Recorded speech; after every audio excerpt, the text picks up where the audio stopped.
विपक्षी दलों ने हमेशा भारतीय जनता पार्टी का हुआ समाज के सामने खड़ा किया और मुसलमानों को डरा डरा के उनको मात्र वोट बैंक बना के उनको मूर्ख बनाने का काम करती रही राजनीतिक पार्टियां। ये क्या उचित है? लेकिन आप लगातार भारत की परंपरा को गाली दें, आप श्री राम कहने वालों को अपना दुश्मन समझने लग जाएं, ये तो हद हो गई। ये तो राजनीतिक विरोध नहीं, और मतलब एक पार्टी का विरोध करते करते आप भारत का विरोध करने लग गए। बहुत सुंदर कहा आपने कि गंगोत्री से गंगा सागर तक भगवा ही भगवा है। हमारे मोदी जी के प्रति ना एक बात तो है शालिनी, पूरे देशवासियों को लगता है कि वो सबके लिए सोचते हैं। यदि राम नहीं है सांसों में तो जीवन का घट रीता है।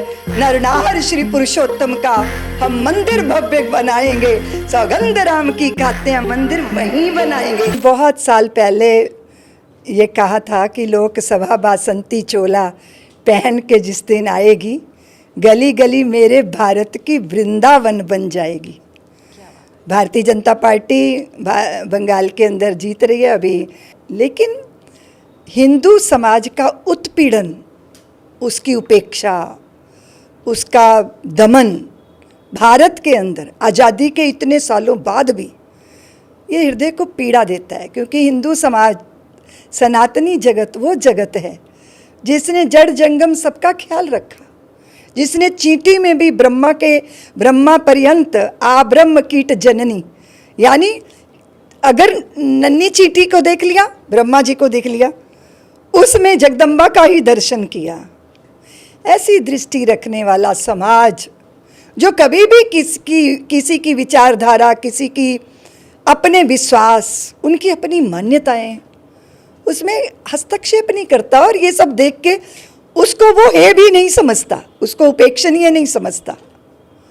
सब में ईश्वर का दर्शन करने वाला समाज अपनी धरती पर अपमानित हो, उपेक्षित हो। हमारी हिंदू स्त्रियां, नारियां वो विह्वल होकर, व्याकुल होकर विलाप करें, और ये सब हम होता देखते रहें, इसलिए कि हमें नहीं लेना देना कुछ राजनीति से। लेकिन राजनीतिक सत्ता, राजनीतिक लोगों के हाथ में जो पावर होती है, उसका तो दुरुपयोग भी होता है, सदुपयोग भी होता है। इसलिए शक्ति उनके हाथ में होनी चाहिए जो शक्ति का उपयोग देश के लिए करें, समाज के लिए करें, सबको सुखी करने के लिए करें। उनके हृदय में किसी तरह का न जातीय भेद हो, और ना सांप्रदायिक, ना धर्म, ना मजहब, ना पंथ। हम भारतीय हैं, इस नाते प्रत्येक व्यक्ति के चेहरे पे मुस्कान आनी चाहिए, अंतिम व्यक्ति के होठों पर भी मुस्कान होनी चाहिए। कैसे होगी? जब उसके सपने पूरे होंगे। तो ये आशा भारतीय जनता पार्टी से रही, और भारतीय जनता पार्टी ने अयोध्या में श्री राम जन्मभूमि के आंदोलन का पक्ष लिया, वो पक्षधर बने। उसके पक्ष में पूरे भारत के अंदर वातावरण का निर्माण करने के लिए माननीय आडवाणी जी रथ यात्रा लेकर निकले, लगातार, और फिर देश के प्रधानमंत्री नरेंद्र भाई ने वहाँ भूमि पूजन किया, मंदिर में प्राण प्रतिष्ठा के वो साक्षी बने, और जब धर्म ध्वजा चढ़ी वो उनको सौभाग्य मिल गया। तो भारत क्या चाहता है? भारत चाहता है मेरी आत्मा का पोषण हो, मेरे मन को समझा जाए, मेरे प्राणों को संचरण करने की एक वायुमंडल बने, एक वातावरण बने। यही तो चाहता है। सत्ता में भागीदारी वो कभी चाहता नहीं। सत्ता के अंदर लोगों को लाने के बाद वो अपनी जिम्मेदारी से मुक्त होके, निश्चिंत होके अपने कर्तव्यों में लग जाता है। लेकिन आप लगातार भारत की परंपरा को गाली दें, आप श्री राम कहने वालों को अपना दुश्मन समझने लग जाएं, ये तो हद हो गई। ये तो राजनीतिक विरोध नहीं, और मतलब एक पार्टी का विरोध करते करते आप भारत का विरोध करने लग गए। आप भारत की प्राण सत्ता को जो है उसको सही दृष्टि से नहीं देखा। ये सारी परिस्थितियां जैसी देश के अंदर व्याकुलता रही, आप जानती हैं शालिनी कि राम जानकी रथ पे हमेशा पहरे रहे। हमेशा हमारी जितनी भी शोभा यात्रा, आज भी शोभा यात्राएं निकलती हैं तो एक सुरक्षा वहाँ होनी चाहिए। सुरक्षा वहाँ ज़्यादा होती है जहाँ हमारे धर्म को मानने वाले लोग नहीं हैं। पश्चिम बंगाल में तो एकदम स्पष्ट तस्वीर इसकी रही है। हद है। आप इसको कहते हैं ना बेशर्मी, इसको बेशर्मी कहते हैं शालिनी। क्योंकि आपने जब देश का विभाजन किया तो धर्म के नाम पर, मजहब के नाम पर किया, उसके बाद हम अपनी माँ की भुजा कट जाएं या उनके शीश पर चोट आ जाए, किस बच्चे को अच्छा लगता है? हमने तो भारत को भूमि नहीं समझा मात्र, तो हमारी माँ है, वो तो चिन्मयी सत्ता है, वो तो स्वयं बातें करती है, वो काननों में, वो मंदिरों में, वो खेतों में, वो शिल्प में, वो कला में, वो गीतों में, वो संगीतों में, वो मंदिर की घंटियों में, वो हमारी प्रार्थनाओं में और हमारे आर्तनाद में हमारी माँ बोलती है। और हम जब कभी संकट में आते हैं शालिनी, तो हम ये नहीं कहते माँ हम जाग जाएं, हम कहते हैं माँ तुम जाग जाओ। तुम जागोगी ना तो तेरी संतानों को भी बोध होगा, वो बोधपूर्ण दैविक बुद्धि की स्वामिनी बनेगी, वो इन विवशताओं से निकलकर अनुकूलता के वातावरण को निर्मित करने के लिए जी जान से जुटेंगी। इसलिए भारत मेरी माँ और मेरी माँ का अपमान सत्ता पर बैठे लोग करें, राजनैतिक सुख भी भोगें, देश को विभाजित भी करें और देश की परंपरा को गाली भी दें, और वो जो मौन साधक है, वो जो चुप रहता है, वो जो कष्ट को भी चुपचाप झेलने की जिसकी आदत पड़ गई, आप उसका अपमान करते जाओगे कब तक? इसलिए श्री राम जन्मभूमि के आंदोलन ने हम सब के हृदयों को झकझोरा, जागृत किया और हमने गीत गाए कि कंकर कंकर शंकर इसका प्राण प्राण में गीता है, जीवन की धड़कन रामायण पग पग पर बनी पुनीता है, यदि राम नहीं है सांसों में तो जीवन का घट रीता है, नरनार श्री पुरुषोत्तम का हम मंदिर भव्य बनाएंगे, सौगंध राम की खाते हैं मंदिर वहीं बनाएंगे जहां मेरे राम जी का प्रादुर्भाव हुआ, जहां वो प्रकटे। और उस चेतना ने पूरे भारत के अंदर उस भूमि को तैयार किया, बुनियाद बनी शालिनी, वो हमारा आधार बना। 500 साल के संघर्ष को हम शिखर तक ले गए और उसके लिए प्राण देने हैं, उसके लिए आहुतियाँ देनी है, उसके लिए अर्पण समर्पण करना है, उसके लिए निजता को भूल जाना है, व्यक्तिगत जिंदगी को एक सामग्री, एक आहुति बना लेना है और उसे राष्ट्र देव के यज्ञ में आहुति की तरह अर्पित कर देना। इन संकल्पों के साथ ये यात्रा चली शालिनी, और अब धीरे धीरे धीरे भारतीय जनता पार्टी, जहाँ आपने बहुत सुंदर कहा शालिनी, बहुत सुंदर कहा आपने कि गंगोत्री से गंगा सागर तक भगवा ही भगवा है। अब हमारी बीच का पूरा रास्ता देख लीजिए ना आप, जहाँ गंगोत्री से शुरुआत करेंगी तो उत्तराखंड हो गया, फिर उत्तर प्रदेश हो गया, फिर बिहार हो गया, फिर जैसे ही आप बढ़ते हैं बंगाल आ गया, गंगा सागर तक पहुंच गए। बीजेपी की हर जगह सरकार पहुंच गए और अभी घर घर में गंगा होनी चाहिए, पावनता की, पवित्रता की, सच्चरित्रता की, और अपने जीवन को शुचिता से भरकर अपने देश का श्रृंगार करने की अवसर मिल जाए तो मेरे भारतवासी पीछे नहीं रहते शालिनी। बंगाल वाले आगे बढ़ेंगे, बंगाल वाले आगे बढ़ेंगे, समृद्धि की तरफ बढ़ेंगे, सौमनस्यता की तरफ बढ़ेंगे और सुरक्षा की तरफ बढ़ेंगे। दुर्गा पूजा बिना डर के वहां हो पाएगी, बिना भय के होगी। और बहुत सारी जिम्मेदारी सरकारों की होती है, बहुत सारी जिम्मेदारी स्वयं की होती है, स्वयं की जिम्मेदारी होती है शालिनी। हम जो चुनाव करते हैं ना, वही हमारा भाग्य बनता है। आपने जो चुन लिया वो आपका भाग्य बन गया। तो अब भाग्य बदलने और बनने वाला है बंगाल का। बिल्कुल निश्चित रूप से बनेगा, ये जिम्मेदारी बनती है नागरिकों की भी, राजनेताओं की भी, सबकी जिम्मेदारी बनती है। और मुझे लगता है कि लोग चुप रह जाए और राज बात करे, यही नहीं होना चाहिए। लोग भी तो बोले, अपनी जिम्मेदारी हम भी संभालें, और हमें अवसर मिल गया तो हमें सबको अपनी भूमिका निभानी है। बंगाल को समृद्धि के शिखर पर ले जाना है। भगवती जगदम्बा के आराधक और वो नारियां, वो स्त्रियां जिनके साथ सामूहिक होते रहे, और ये लगातार अन्य प्रदेशों में भी ये परिस्थितियां बनती हैं, ये ना बने, उसके लिए मैं तो कहूँगी देवियों को स्वयं सिद्धा होना चाहिए। दुर्गा हैं आप, जगदम्बा, इसीलिए हमेशा किसी दूसरे पे निर्भर रहना उचित नहीं है। सुन लीजिए शालिनी, राजनीतिक पार्टियों के ऊपर भी ज़्यादा निर्भरता उचित नहीं होती है। आप स्वयं सिद्ध हो। अब मैं वापस पश्चिम बंगाल पर आती हूँ और ये पूछती हूँ कि पश्चिम बंगाल में बीजेपी की जीत श्रेय किसे देंगे आप? मैं सोचती हूँ कि वहाँ धांधली ना हो, निश्चिंत होकर सब लोग वोट करें, इसके लिए जो वातावरण बनाया। और हमारे देश के गृह मंत्री ने जब कहा कि मैं जाके वहाँ डेरा डालता हूँ, तो मुझे लगता है भारतीय जनता पार्टी का पुरुषार्थ, उनके कार्यकर्ताओं का पुरुषार्थ, उनकी निर्भयता। और पिछली बार जितने कष्ट झेले, क्योंकि इतने कार्यकर्ता वहाँ उनके कत्ल हुए हैं वहाँ, वो सारे भयों पर अंकुश करके अपने लक्ष्य की तरफ बढ़ गए। सबने जो काम किया वो बहुत ही सराहनीय है। मैं भारतीय जनता पार्टी को आपके माध्यम से बधाई देती हूँ, क्योंकि बंगाल की जीत हम सबकी खुशी का कोई ठिकाना नहीं है।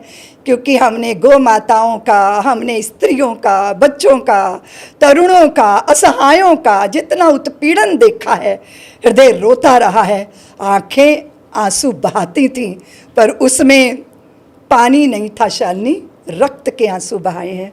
तो उन कष्टों से मुक्ति मिलेगी, दुखों से उभरेगा प्रदेश। बहुत सामर्थ्य है उसमें, दुर्गा का आराधक है वो प्रांत, इसीलिए अच्छा लग रहा है, अच्छा किया जाए और जो अवसर मिला है उसके लिए भी अच्छा हो। आपने अमित शाह जी का नाम लिया, गृह मंत्री जी का, आपने बीजेपी के तमाम कार्यकर्ताओं का नाम लिया, आपने प्रधानमंत्री नरेंद्र मोदी का नाम नहीं लिया। अब आपने अचानक मेरे ऊपर प्रश्न तपाक से फेंक दिया तो हम सोच ही नहीं पाए। ऐसे तो योगी जी भी जाके दहाड़ करते रहे वहाँ।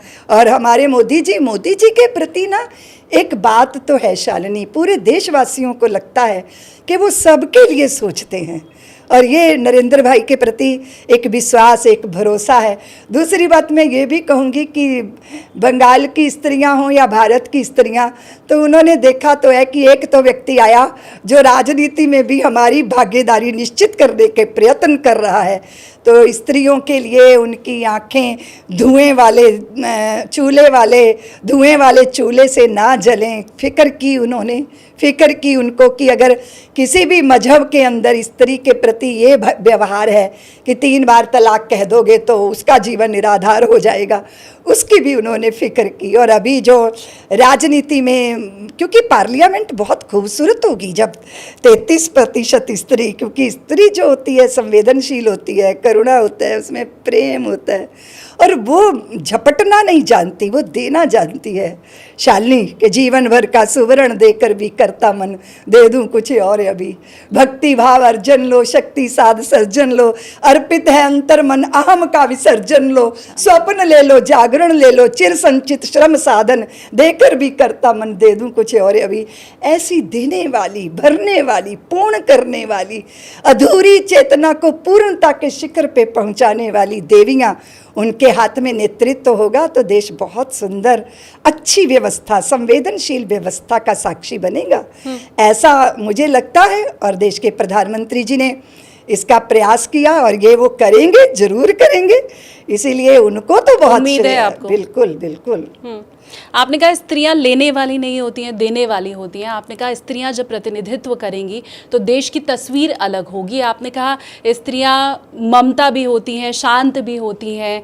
इतनी खूबियां आपने स्त्रियों की बताई, फिर पश्चिम बंगाल की मुख्यमंत्री अभी से नहीं, बीते बरसों से एक स्त्री हैं, ममता बनर्जी हैं, तो उनके लिए भी इतनी खूबसूरत आपकी बातें क्या रहेंगी? उनके लिए आप ये कहेंगी कि वो लेने वाली नहीं, देने वाली रही हैं पश्चिम बंगाल में? नहीं, तो ऐसे मैं कैसे कह दूंगी उनके लिए? अगर उन्होंने ये किया होता तो उनका प्रांत इतने दुख में क्यों होता? तो ये तो अपवाद होते हैं ना, पश्चिम बंगाल ऐसे तो अपवाद। पहले शालिनी मेरे प्रश्न का उत्तर दो कि कुछ लोग तो अपवाद की तरह होते हैं ना। ठीक, अब मैं नाम लूंगी तो बवाल हो जाएगा, तो मैं लूंगी नहीं, मैं विवादित कोई बात कहूंगी नहीं। लेकिन बहुत सारी स्त्रियां ऐसी हैं जो विचित्र सी भूमिका में थी। और श्री राम जी ने जब अपने युद्ध का प्रारंभ किया तो किन किन को पहले वहाँ यहाँ प्रभु आए, श्री मेरे नन्हे से कन्हैया, वो उनको देखो अपने वक्ष स्थल पर विष लगा के आ गई वो, और दूध पिलाने के लिए। बड़ी ममता की मूर्ति थी वो तो, लेकिन पूतना थी वो, पिलाने आई दूध थी, लेकिन अपने स्तनों पर विष लगाकर कन्हैया को मारने के लिए आई थी। तो उन्होंने भी अपने यज्ञ का प्रारंभ उनसे किया। और उधर श्री राम को देख लीजिए, वो जब सिद्धाश्रम में गए तो कौन थी वो? सिद्धाश्रम में थी वो ताड़का, जिन्होंने जब वो गुरुजी के साथ गए ना प्रभु, हाँ। अपने भैया के साथ, तो सिद्धाश्रम का जो यज्ञ था उसमें बाधा डालते थे ये लोग, मांस मदिरा उसमें हड्डियां गिराते थे। तब गाधी तने मन चिंता व्यापी, कहीं विध मरे ये निश्चर पापी। तो फिर वो गए थे अपने दशरथ जी के पास उनके पुत्रों को लेने, तब भी श्री गणेश उन्हीं से हुआ था। लेकिन अगर पूरे दृश्य को आप देखोगे तो इसमें कुछ अपवाद स्वरूप ऐसी स्त्रियां हैं, लेकिन लंबी कतार है जिसमें ममता है, प्रेम है। वो मंदालसा है, वो अनसुईया है, वो अरुंधति हैं, वो जानकी हैं, वो सावित्री हैं, वो सत्यवती हैं, वो कौशल्या है, वो सुमित्रा है। सारी देवियां अर्पण और समर्पण के गीत गाती हैं। और इस युग में भगवती कैकेयी जो है हमारी झांसी की रानी, और जिनको जिस भी तीर्थ पे जाके आप देख लो, वही विध्वंस मंदिर का अगर पुनरुद्धार किया तो अहल्याबाई होलकर लंबी कतार है। 2-4 शूर्पणखा, ताड़का, पूतना जैसे लोगों की बात छोड़ दो। इतनी लंबी फहरिस्त आपने गिनाई, लेकिन ममता दीदी का बिना नाम लिए आपने पूतना और ताड़का से की है उनकी तुलना। नहीं, बात ये नहीं है। बात ये कि आपको अवसर मिल जाए तो आप पता नहीं अपने देश, अपने प्रांत, आपके पास शक्ति है, और शक्ति का उपयोग आप अपनी वोट बैंक की राजनीति के लिए नहीं कर सकते। शक्ति जब आपके हाथ में आती है तो आपकी जिम्मेदारी बनती है आप सबके साथ न्याय करो। इसलिए मैंने कहा कि बहुत बड़ा प्रमाण है जिसमें स्त्री को नेतृत्व करना चाहिए। अब ममता जी के साथ तुलना करके फंसा रही हो शालिनी मुझको। नहीं, बिल्कुल मेरी ऐसी कोशिश नहीं है, लेकिन मैं ये ज़रूर आपसे जानना चाहती हूँ क्योंकि बहुत से लोगों का ये कहना है, इसलिए मैं आपकी भी इसके ऊपर राय जानना चाहती हूँ कि क्या आप भी ये मानती हैं कि पश्चिम बंगाल में सदियों बाद कोई ऐसी सरकार आई है जो अब हिंदुओं के लिए सोचेगी? निश्चित रूप से। पहले वहाँ कम्युनिस्टों की सरकार थी, उसके बाद ये गुंडागर्दी के बल पर, बदमाशी के बल पर, पुलिस को अपने हथकंडे, पुलिस के माध्यम से आप जनता के जवान को बंद कर दो। अभी भी कई लोग डर रहे थे कि अभी देखिए सेना आई हुई है, जब ये चली जाएगी तब हमारा क्या होगा। ठीक बात। तो ममता के पास ममता कहाँ है शालिनी? अगर ममता के पास ममता होती तो क्या उस प्रदेश के लोग ऐसा बोलते कि सेना जब चली जाएगी तब हमारा क्या होगा? यही सत्य है शालिनी, यही दर्द है जो जनता के मुख से निकला। ये दर्द कभी निकलता नहीं था क्योंकि मृत्यु का भय, सब कुछ लुट जाने का भय, आपकी जनता भय में जी रही है। इससे बड़ी आपकी असफलता क्या हो सकती है? भले ही आप चुनाव जीतते जाओ या जो कुछ मर्जी करो, पर आपकी जनता भयभीत है, वो सुखी नहीं है। पैमाना क्या है शालिनी आपकी सफलता का?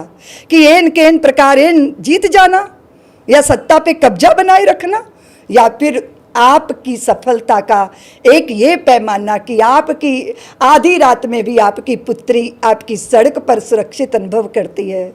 सबको लगता है हमारे साथ न्याय हुआ, हमें मिलने में देर हो जाएगी, लेकिन दृष्टि है हम पर। यही होना चाहिए ना। मुखिया मुख सो चाहिए, खान पान सो एक, पाले पोसे सकल अंग, तुलसी सहित विवेक। ये प्रत्येक राजनेता का, स्त्री हो या पुरुष, उसका ये कर्तव्य बनता है। आपने कहा सफलता का पैमाना येन केन प्रकारेण सत्ता नहीं होना चाहिए। विपक्ष भी यही कह रहा है कि बीजेपी येन केन प्रकारेण सिर्फ हिंदू मुसलमान करके ही राजनीति में आ सकती है। अगर ये ध्रुवीकरण ना किया जाए तो कभी भगवा नहीं लहराएगा। नहीं, ऐसा नहीं है। वो अपनी तरह से, सब लोग अपनी तरह अपनी हिसाब से तर्क दे लेते हैं। हाँ। लेकिन भाजपा से ये डराकर जो सत्ता में बने रहे कि भारतीय जनता पार्टी आएगी तो ये हिंदुओं का ही क्या, अभी तक देश के प्रधानमंत्री जी ने हिंदुओं का ही पोषण किया है। प्रत्येक समाज को, मजहब को, प्रत्येक पंथ संप्रदाय के, सबकी भावनाओं का सम्मान करते हुए तो कांग्रेस ने और अन्य विपक्षी दलों ने हमेशा भारतीय जनता पार्टी का हुआ समाज के सामने खड़ा किया, और मुसलमानों को डरा के, उनको मात्र वोट बैंक बना के, उनको मूर्ख बनाने का काम करती रही राजनीतिक पार्टियां। ये क्या उचित है? बिल्कुल उचित नहीं है। आप क्यों स्वयं वोट बैंक बन के समाज की मुख्य धारा से अलग हो, और फिर कुछ लोग आपका तुष्टीकरण करते, आपकी जायज नाजायज हर बात को मानते हुए और बहुसंख्यक समाज की उपेक्षा करते हुए कब तक राजनीति की रोटियां सेकी जाएंगी। और आप तो जानती हैं शालिनी, समय तो आता है, ये समय चक्र है, ये घूमता है, ये काल चक्र है, ये किसी को नहीं बख्शता। सबके कर्मों का हिसाब किताब होता है, और उसमें पक्ष हो या विपक्ष, दोनों की बात कह रही हूँ मैं। यही संसार का, परमात्मा का या सृष्टि का या अस्तित्व का सत्य है कि आप सबको प्रसन्न रखिए, लेकिन बहुसंख्यक समाज को आप गाली देके राजनीति की रोटी सेकोगे, क्या वो सही है? अगर धर्मनिरपेक्षता के आप बल पर राजनीति कर रहे हो तो हिंदू समाज को गाली देना इसमें जरूरी है? राम जी के अस्तित्व पर सवाल खड़े करना, ये उस जगह पर मंदिर नहीं, कोई देवालय बन जाए, देवालय की जगह कोई शौचालय, कोई अस्पताल, कोई क्यों? पूरे भारत में भूमि की कमी है क्या? मतलब इतने बड़े समाज की उपेक्षा करके राजनीति की रोटियां आज़ादी के बाद से सेकी जा रही हैं, उस पर भी तो चर्चा होनी चाहिए कि ये क्या हुआ। आप भारत की आत्मा को मारकर कब तक, क्योंकि बिना प्राणों के, बिना आत्मा के, बिना अस्तित्व के तो किसी के जीवन क्या कोई खिलावट हो नहीं सकती। ऐसा है शालिनी, हरी भरी बेल तभी रहती है जब मूल से जुड़ी रहती है। मूल इस देश का सनातन है, श्री राम हैं, श्री कृष्ण हैं, वही हैं, वो रोम रोम में रमे हैं। उनके बिना हमारा जीवन अधूरा है शालिनी।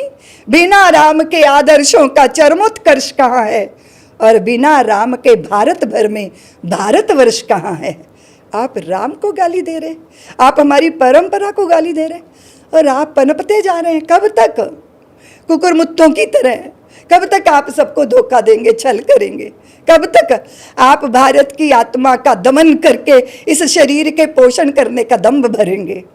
तो जनता जागी है, हिंदू जागा है, अपने अस्तित्व को लेके जागा है, अपनी गौरवपूर्ण परंपरा को लेके जागा है। और शालिनी, सचमुच गौरवपूर्ण परंपरा है हमारी। ऐसी संवेदनशीलता, ऐसी अद्भुत कि हमने जड़ को कभी जड़ नहीं माना। हमारे लिए जड़ भी परमात्मा है। हम तो पत्थर पे भी सिंदूर चढ़ा देते हैं ना शालिनी, तो वो भी हमारे हनुमंत लाल बन जाते हैं। आप सोच सकते हैं कि पत्थरों को भी प्राण दिए जा सकते हैं, सनातनी जानता है। तो अपने देश में अपमानित होकर बहुत काल हुआ, बहुत लंबा समय बीता, अब उभर रहे हैं धीरे धीरे। सजग रहना चाहिए। जैसे ही चुनावी नतीजे आने शुरू हुए, शुवेंदु अधिकारी का जो पहला रिएक्शन सामने आया, उसमें शुवेंदु अधिकारी ने ये कहा है कि हिंदुओं ने सबक सिखाया है। ये पहला रिएक्शन शुवेंदु अधिकारी का रहा है। तो क्या वाकई पश्चिम बंगाल के मैंडेट को इस नजरिए से देखा जाना चाहिए कि हिंदुओं ने सबक सिखाया है? निश्चित रूप से हिंदुओं ने सबक सिखाया। हिंदुओं ने दमन उत्पीड़न को झेलते झेलते बहुत आंसू बहाए। इसलिए मैं शालिनी अनुभव किया करती हूँ कि हम शिव के, आपने भी झेली है? हम शिव के सुत कार्तिके हैं, हम शिव के सुत कार्तिके हैं। क्रीड़ांगन कैलाश है, देवों का सेनापति बनना ये अपना इतिहास है। पंचशील का इस जग को देते आए संदेश हैं, संयम से रहते आए हैं, सहते आए कलेश हैं, किंतु नहीं छोड़ा है हमने साहस शरसंधान का। शीश नहीं झुकने देंगे हम भारत राष्ट्र महान का। इसलिए जब आप सहज रहते हो, हम सहज रहते हैं। आप हम में कंकड़ फेंकोगे तो फिर तरंगे तो उठेंगी, क्योंकि हम खाली भजन करने वाले ही नहीं हैं, हम दिशाएं बदलने वाले भी हैं। हम परिस्थितियों को बदलना जानते हैं, परिस्थितियों के अनुकूल भी ढलना जानते हैं। लेकिन जब समय आता है, करवट लेता है भारत, क्योंकि भारत चिन्मयी सत्ता है। इसलिए मेरा हिंदू जागा है, और मैं सोचती हूँ भारत के ही लिए नहीं, पूरे विश्व के लिए। भारत का विचार पूरे विश्व के कल्याण के लिए है, पूरे विश्व की शांति के लिए है, और हम शांति के पक्षधर हैं। लेकिन शांति की स्थापना के लिए क्रांतियों के शंख फूंकना हमें आता है।